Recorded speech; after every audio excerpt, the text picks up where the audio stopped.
Hello and welcome back from Thanksgiving break.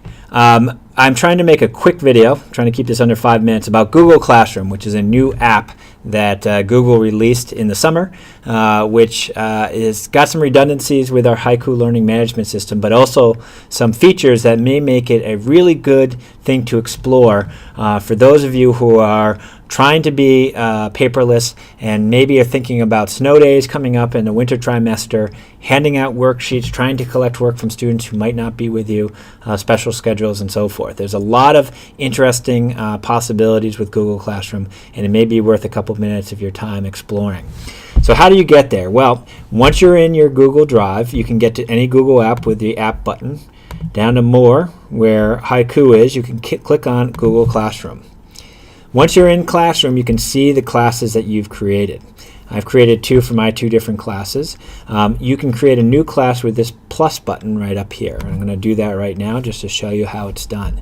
You hit Create Class, call it a test class or whatever you would call your class. You can have different classes for different sections if you'd like, and although I don't recommend that. And then hit Create. It's easy as that. Now, this class comes with a very standard theme and a single stream for putting out assignments. But first you need to have students. So what you can do is have students go to Google Classroom and copy in this code, or you can invite them directly. So the way you can invite them, this is all hooked up with Google because it is a Google product. So if I wanted to have Michael Service be part of this, I could click in and select one of his many email addresses that pop up.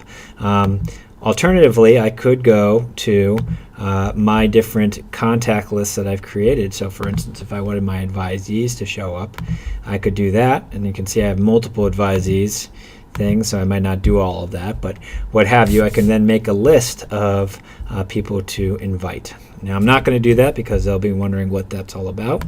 So I'm going to hit cancel, but the people would receive an invitation which you can see when they accept or not. Once you've got that, you go back to your stream and create an assignment. And what I want to show you is how you might use this to create an assignment that would involve a worksheet. That's one thing you could do, but you could do many different things with this that are multimedia. What's better about this, I think, than Haiku is that it creates this through Google Drive, creates all the documents at once. The sharing privileges are worked out so that the students are able to work on it, but you can see it in real time. And then when they're submitted it, they're no longer able to edit what they've handed in, but you're able to make suggestions to them and give them feedback. Once you hand it back, they're able to make changes and so forth. It's great for give and take exercises like papers, and also for worksheets or what have you, things that you may want to collect, make some comments on, hand back, see that they've read and responded to your comments. So how would I create an assignment? Let's say that I made a worksheet for DNA mechanisms, and I might say this worksheet is due at the beginning of class,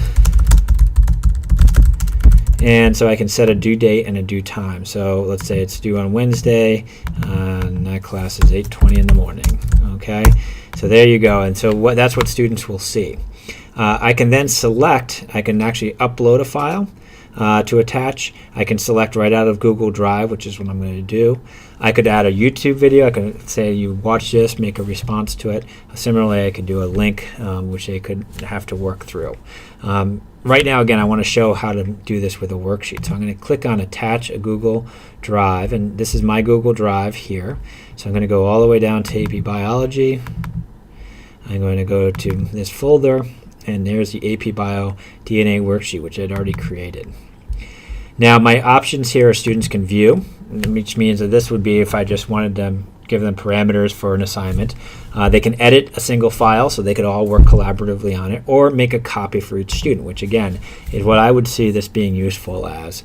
I can make a copy for each student that will go into their drive. As they work on it, I can see it in one folder. I'm going to show you how that works. So I'm going to hit Assign here. Again, there's no students actually receive this in this test class, but if there were, those people would be getting emails right now, and those emails would say, here's the assignment. Any of those details that I put in would be there along with a link to to go to that assignment. Now I can see who's completed it and who's not, in other words, who's submitted it and who has not here. And when I click onto this space, it'll actually bring me to those different students, and I can actually go student by student into that space. However, I think a much more and a much easier way to go through all of this is go right back to my drive. And once I go to Google Classroom for the first time, there's a folder here called Classroom where all of the materials for my different classes will be, and that is true for students as well. So if I create different classes, AP Biology, Biology Honors Test class, the one I just created, they will each have their own folder, and each assignment will have its own folder within it. So here's this Review DNA Mechanisms for AP Biology. I did create this worksheet for students to do on the first day back so that they could review these mechanisms we had discussed before break and give them a little refresher. I received an email last night from a student who was working on this who was finding it challenging. She wanted me to look at a couple things, and again, I can go right to her worksheet as she's working on it and see what she is doing. So this is, again, allowing this interchange and exchange in real time.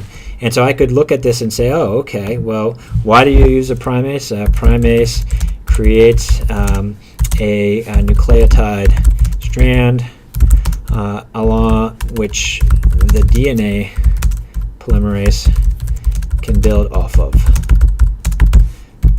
The DNA polymerase needs to work off of an existing strand, or whatever I would say to her to help her with this subject. Now you can see after I've typed, my comments there are in green because I'm in suggestion mode, which is something I'll talk about in my next video, and there's also a comment box here.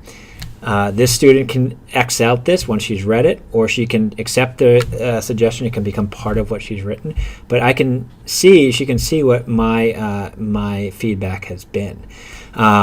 What's neat here is that I can give her suggestions at any time during the creation of this work. Once she submits this worksheet, however, she can no longer make any more edits. She can make suggestions, but I will see that that's something that's been added after the submission. And I can, in the same way, after she submits, I can make edits and suggestions and comments. But at this point, I cannot make any editing because it's still her document. So all of those permissions are handled through Google Classroom to really make it easy to work on worksheets or papers or what have you that have a due date, but you want to be able to see them in progress.